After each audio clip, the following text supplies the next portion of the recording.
8 de septiembre de 1944. 18:43 horas. Chiswick, oeste de Londres. Ainsi Bidot. No es como el de una bomba convencional. No hay el zumbido creciente de un Heinkel ni el rugido de motores sobre las nubes.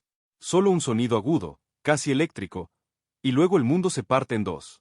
El impacto levanta una columna de polvo y ladrillos que cubre la calle Staveley Road. Ventanas estallan en una onda expansiva que se siente como un puñetazo invisible en el pecho. Los vecinos que aún no han terminado el té de la tarde quedan paralizados. No hubo sirenas. No hubo advertencia. Y lo más aterrador, no hubo avión. Los primeros policías que llegan creen que es una explosión de gas. Los bomberos buscan restos de fuselaje. No encuentran nada. Solo un cráter profundo, casi perfectamente circular, como si algo hubiera descendido verticalmente desde el mismísimo cielo. A kilómetros de allí, en un búnker bajo tierra en Alemania, oficiales observan mapas iluminados por lámparas tenues. Un punto rojo marca Londres. Una línea traza una trayectoria imposible. No hay pilotos. No hay regreso. Es el primer impacto operativo de la Quinta 2. La Vergeltungswaffe 2. El arma de represalia número 2. El arma que Adolf Hitler había prometido como el golpe final contra Inglaterra. Pero para entender cómo Londres llegó a ser atacada por algo que viajaba más rápido que el sonido, hay que retroceder años atrás. A una costa ventosa del Báltico. A un grupo de jóvenes ingenieros que soñaban con estrellas, no con ciudades en llamas. Peenemünde, Alemania. 1942. En la plataforma de lanzamiento, un cohete de 14 metros se alza como una aguja negra contra el cielo gris. Técnicos con monos manchados de grasa ajustan válvulas, verifican líneas de combustible criogénico. El olor a alcohol y oxígeno líquido impregna el aire. En el centro del proyecto está un hombre de rostro alargado, mirada intensa y uniforme impecable, Wernher von Braun. Brillante. Ambicioso. Obsesionado con los viajes espaciales. En sus conferencias juveniles hablaba de cohetes rumbo a la Luna. Ahora supervisa el arma más avanzada jamás construida por el hombre. El cohete A4, como lo llaman técnicamente, es una maravilla de ingeniería. Motor de combustible líquido. Sistema de guiado inercial. Capaz de alcanzar 80 kilómetros de altitud, el borde del espacio, antes de descender a velocidad supersónica sobre su objetivo. 5 minutos desde el lanzamiento hasta el impacto. 5 minutos. No hay defensa posible. No hay radar que permita interceptarlo. No hay cazas lo suficientemente rápidos. Cuando los primeros informes llegan a Londres describiendo explosiones sin previo aviso, el desconcierto es total. Winston Churchill exige respuestas. Los servicios de inteligencia británicos, que ya conocían rumores sobre armas secretas, ahora enfrentan una realidad aterradora. Pero el desarrollo del Quinto 2 no fue un camino recto. El 3 de octubre de 1942, en su primer vuelo exitoso, el cohete alcanzó una altitud de 84 kilómetros y cayó a más de 190 kilómetros de distancia. Los ingenieros celebraron. La cúpula nazi tomó nota. Hitler, que había mostrado poco interés inicial en los cohetes, cambió de actitud tras los bombardeos aliados sobre Alemania.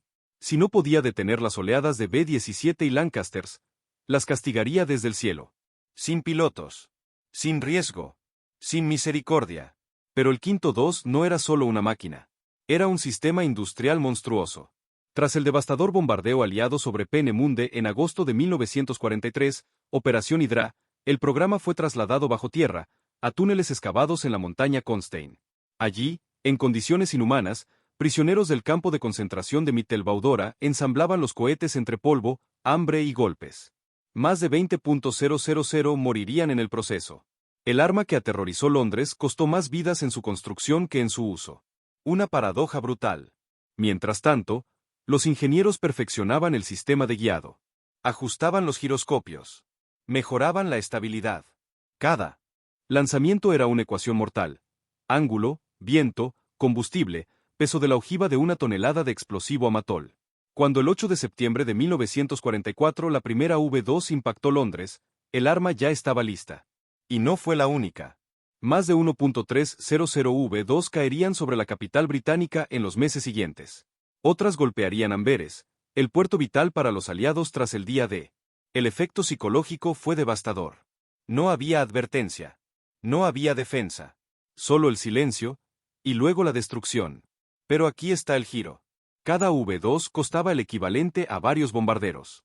Consumía recursos críticos, acero de alta calidad, combustible especializado, horas de ingeniería avanzada. Miles de trabajadores y científicos estaban dedicados a un arma incapaz de cambiar el curso estratégico de la guerra. Mientras Alemania invertía fortunas en cohetes que no podían detener la invasión aliada, sus divisiones blindadas carecían de combustible. Sus casas carecían de pilotos entrenados. Sus ciudades ardían. El arma milagrosa era, en realidad, un drenaje masivo de recursos. En Londres, los ciudadanos comenzaron a notar algo extraño. Tras la explosión, siempre había un instante de silencio absoluto. Porque el cohete viajaba más rápido que el sonido. El estallido llegaba después del impacto. Primero la muerte. Luego el ruido. Imposible escapar. Sin embargo, en los despachos de inteligencia británicos, algo más estaba ocurriendo. Fragmentos recuperados de los cráteres eran analizados con obsesiva precisión. Metal fundido. Components eléctricos. Restos de turbobombas. Cada pieza era una ventana al futuro. Y mientras los cohetes seguían cayendo, un grupo secreto de científicos aliados comenzó a preguntarse algo inquietante. ¿Y si esta arma, diseñada para destruir ciudades, era en realidad el primer paso hacia algo mucho más grande? Algo que cambiaría el mundo para siempre. Londres. Octubre de 1944. 2:17 de la madrugada.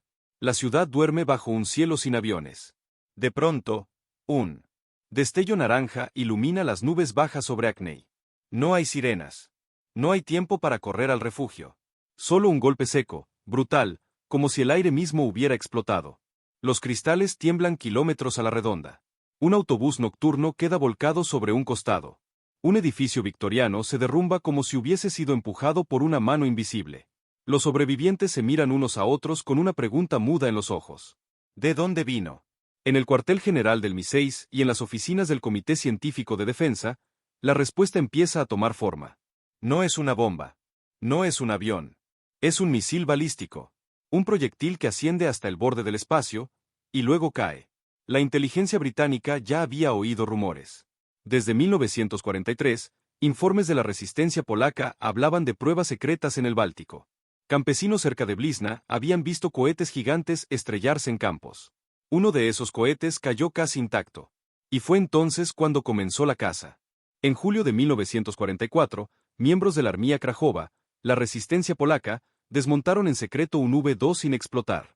Bajo amenaza constante de la Gestapo, ocultaron piezas clave, segmentos de motor, partes del sistema de guiado, fragmentos del tanque de combustible.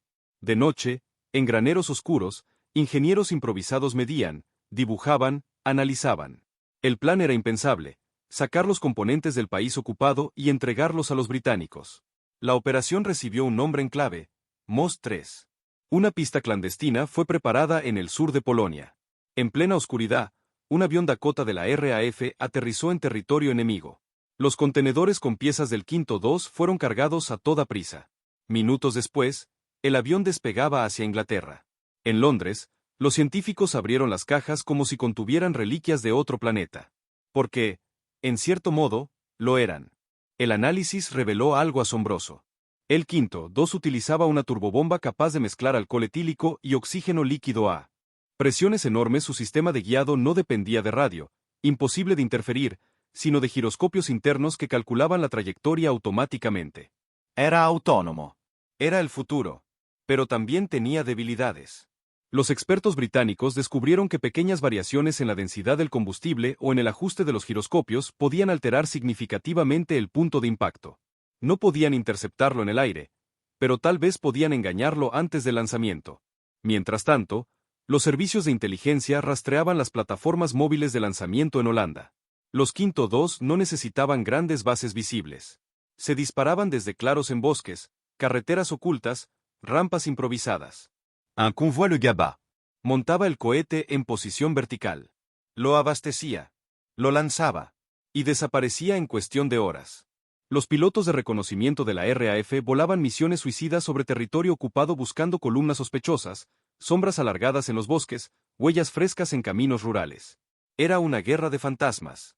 En Amberes, el puerto crucial para el suministro aliado tras el día D, los impactos eran aún más frecuentes que en Londres.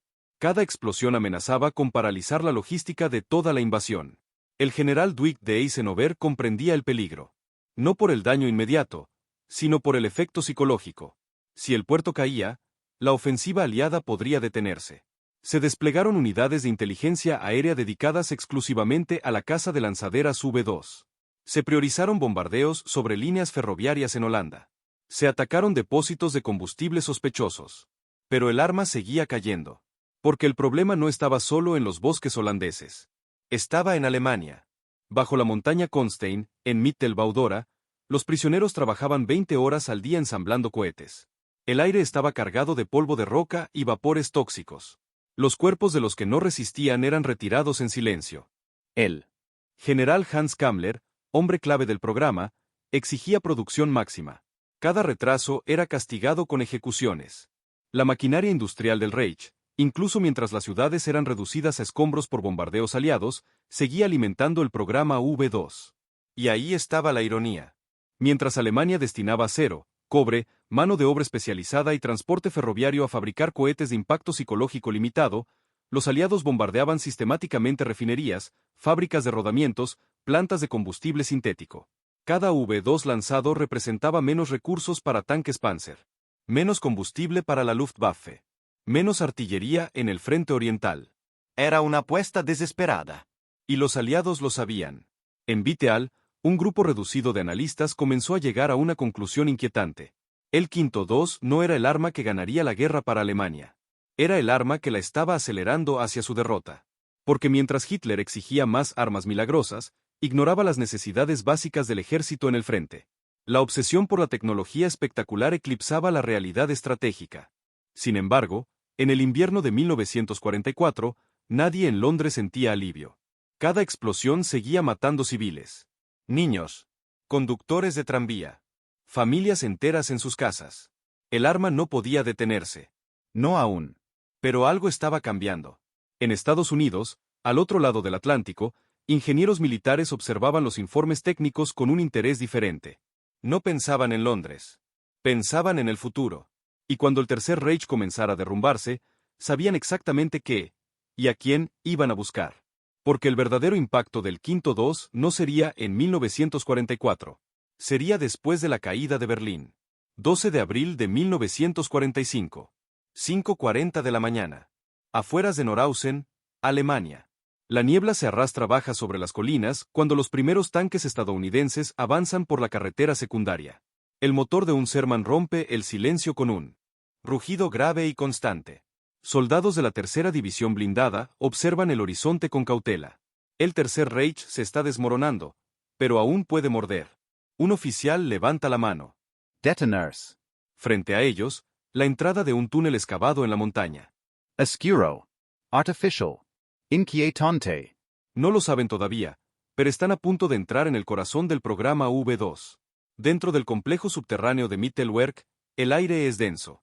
Huele a metal, aceite y muerte. Linternas iluminan paredes cubiertas de hollín. En el suelo, herramientas abandonadas. Piezas a medio ensamblar. Cascos de obreros forzados. Y cuerpos. Los soldados estadounidenses se quedan inmóviles. Algunos apartan la mirada. Otros aprietan los dientes. El general Dwight de Eisenhower ordenará que periodistas y congresistas visiten el lugar. El mundo debe ver lo que ocurrió aquí. Más de 20.000 prisioneros murieron construyendo los cohetes V-2 en estas galerías. El arma milagrosa fue forjada con sangre. Pero mientras unos documentan el horror, otros tienen una misión distinta. Buscar a los ingenieros. En Baviera, semanas antes, un grupo de científicos alemanes debate en una habitación apenas iluminada. Mapas extendidos sobre la mesa. Informes clasificados. Fotografías aéreas de bombarderos aliados acercándose cada vez más. Werner von Braun ya lo ha decidido. No se rendirá a los soviéticos. Sabe que el Ejército Rojo avanza desde el este como una marea imparable. Y sabe lo que eso significa: interrogatorios brutales, traslado forzoso, trabajo bajo supervisión militar en Moscú. Su elección es pragmática. Se rendirá a los estadounidenses. Junto a su hermano Magnus von Braun y otros miembros clave del equipo de Peenemünde, comienza un desplazamiento hacia el sur, hacia la zona que esperan quede bajo control norteamericano. Es una huida silenciosa. Llevan consigo documentos técnicos. Diagramas. Planos del Quinto II. Todo lo necesario para reconstruir el programa en otro lugar. En otra bandera. 2 de mayo de 1945. Un joven soldado estadounidense observa con incredulidad a un grupo de hombres que descienden por una carretera alpina con banderas blancas improvisadas. No parecen oficiales nazis fanáticos. Parecen profesores universitarios. Uno de ellos, alto, delgado, con el brazo en cabestrillo tras un accidente automovilístico semanas antes, da un paso al frente. Mi nombre es Wernher von Braun. Y quiero rendirme a Estados Unidos. En ese instante, comienza otra guerra. Una guerra por el conocimiento. En Washington, el Departamento de Guerra activa una operación secreta, Operation Paperclip. El objetivo es claro. Identificar, capturar y trasladar a Estados Unidos a científicos alemanes clave antes de que caigan en manos soviéticas. No solo expertos en cohetes. Especialistas en aerodinámica, química, medicina aeronáutica. Pero los ingenieros del Quinto 2 son prioridad absoluta. Porque todos entienden algo fundamental. El Quinto 2 no fue el arma decisiva de la Segunda Guerra Mundial. Fue el prototipo del futuro. Mientras tanto, al este, los soviéticos también avanzan hacia Peenemünde y Norhausen. Equipos de inteligencia técnica desmontan maquinaria, embalan motores, cargan trenes enteros con componentes del Quinto 2 rumbo a Moscú. El propio Sergei Korolev, quien más tarde liderará el programa espacial soviético, analizará la tecnología capturada. La Guerra Fría aún no tiene nombre. Pero ya ha comenzado. En Texas y Nuevo México, en 1946, los primeros V-2 capturados son lanzados nuevamente, esta vez bajo supervisión estadounidense. Ingenieros norteamericanos observan fascinados cómo el cohete alemán asciende hacia la estratosfera desde White-Sands Proving Ground. Ya no lleva una ojiva explosiva. Lleva instrumentos científicos. Cámaras que toman las primeras fotografías de la Tierra desde el espacio. El arma diseñada para destruir Londres ahora abre una ventana al cosmos. Es una transformación casi irónica. Pero no accidental. El Quinto 2 demostró que era posible construir un misil balístico. De largo alcance. Demostró que un cohete podía abandonar la atmósfera. Demostró que el futuro de la guerra, y de la exploración, estaría ligado a la propulsión espacial. En 1944, Londres sintió terror. En 1945, Washington y Moscú sintieron ambición. Porque si un cohete podía cruzar el Canal de la Mancha, podría cruzar océanos. Y si podía llevar una tonelada de explosivos, algún día podría llevar algo mucho más devastador. La bomba atómica ya existía. Solo faltaba el vehículo perfecto. El Quinto 2 había abierto la puerta. Y el mundo estaba a punto de cruzarla. 20 de febrero de 1947. 10:12 de la mañana. White-Sands Proving Ground, Nuevo México. El sol del desierto cae sin piedad sobre la plataforma de lanzamiento. Un cohete V-2 alemán, ahora con insignias estadounidenses pintadas apresuradamente sobre su fuselaje, apunta hacia un cielo azul perfecto. No hay sirenas antiaéreas. No hay civiles corriendo a refugiarse. Solo científicos con gafas oscuras, oficiales del ejército tomando notas, y una tensión distinta. Una tensión de descubrimiento. 5, 4, 3. El motor se enciende con una explosión de fuego blanco. La arena vibra. El aire se ondula por el calor brutal de la combustión de alcohol y oxígeno líquido. El mismo rugido que había precedido la destrucción de Londres ahora impulsa instrumentos científicos hacia el borde del espacio. Y cuando el Quinto 2 desaparece en lo alto, nadie aplaude. Porque todos entienden algo. Esto ya no es solo un experimento. Es el comienzo de una nueva era. Tras la guerra, más de 100 científicos alemanes fueron trasladados a Estados Unidos bajo la Operación Paperclip. Entre ellos, Wernher von Braun y su equipo más cercano. En Fort Bliss, Texas, y luego en Huntsville, Alabama, el antiguo arquitecto del arma de Hitler comienza una segunda vida. Sin uniforme nazi. Sin esvásticas. Pero con la misma obsesión, cohetes más grandes. Más potentes. Más ambiciosos. El ejército estadounidense no tarda en comprender el potencial estratégico. La Unión Soviética ya está probando sus propios misiles derivados del Quinto 2, bajo la supervisión de Sergei Korolev. Dos potencias. Dos equipos de ingenieros formados a partir del mismo origen. Un mundo dividido. Lo que comenzó como un arma de represalia ahora es la semilla de la Guerra Fría. Mientras tanto, en la memoria de Londres, el Quinto 2 sigue siendo otra cosa. Entre septiembre de 1944 y marzo de 1945, más de 1.300 cohetes impactaron la ciudad. Murieron alrededor de 2.700 personas. Miles quedaron heridas. No hubo forma de detenerlos. Pero estratégicamente, no cambiaron el curso de la guerra. Cada V2 costaba recursos que Alemania no podía permitirse. Su producción drenó acero, transporte ferroviario y mano de obra especializada en un momento crítico. En diciembre de 1944, mientras Hitler lanzaba la ofensiva de las Ardenas en un último intento desesperado por dividir a los aliados, el combustible escaseaba. Los tanques quedaban abandonados por falta de gasolina. La Luftwaffe apenas podía despegar. Sin embargo, los trenes seguían transportando componentes de cohetes. La obsesión por el arma milagrosa había reemplazado la lógica militar. Era tecnología avanzada, aplicada a una estrategia perdida. En 1957, cuando la Unión Soviética lanzó el Sputnik, el mundo entero miró al cielo con asombro y miedo. El primer satélite artificial orbitaba la Tierra. En Washington, el shock fue inmediato. Y en ese momento, los hombres que habían construido el Quinto 2 volvieron a ser imprescindibles. Von Braun convenció a las autoridades estadounidenses de que podían responder, que podían superar a los soviéticos, que podían ir más allá. El 31 de enero de 1958, el Explorer 1 fue lanzado al espacio. Estados Unidos entraba oficialmente en la carrera espacial. Y la arquitectura básica de ese cohete descendía directamente del Quinto 2. La línea tecnológica era clara. Peenemünde, Middlework, White Sands, Huntsville, Cabo Cañaveral.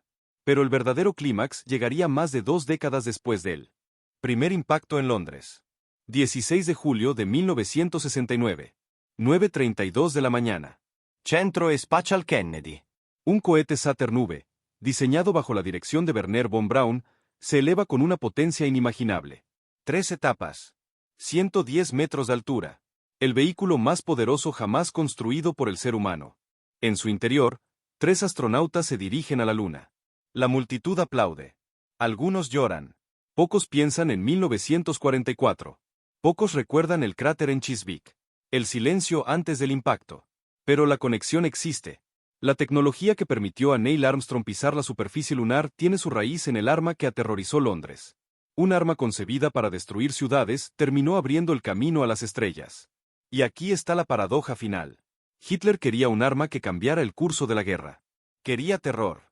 Quería venganza. Quería obligar a Gran Bretaña a rendirse. No lo logró. El Quinto 2 no salvó al Tercer Reich. No detuvo la invasión aliada. No alteró el resultado final. Pero sí cambió el mundo. Aceleró el desarrollo de la tecnología de misiles balísticos. Alimentó la carrera armamentista nuclear. Dio origen a la exploración espacial moderna. El arma milagrosa no ganó la guerra. La acortó.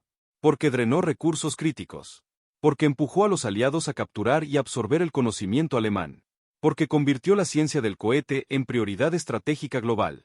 El silbido que cayó sobre Londres en 1944 fue el sonido de una nueva era.